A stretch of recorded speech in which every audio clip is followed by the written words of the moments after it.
Cake base perfect bake হয়েছে সেটা বোঝার একটা পদ্ধতি বলে দিই।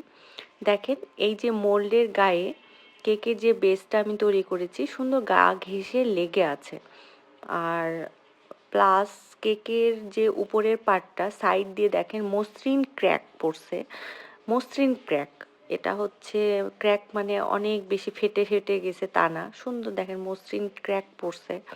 তো এটা দেখে বোঝা যায়।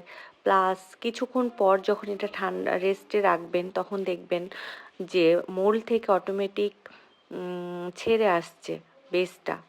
আর উপরেরটা খুব সুন্দরভাবে লেবেল হয়ে আছে। এগুলো দেখে বোঝা যায় যে আসলে কেকটা অনেক পারফেক্ট হয়েছে।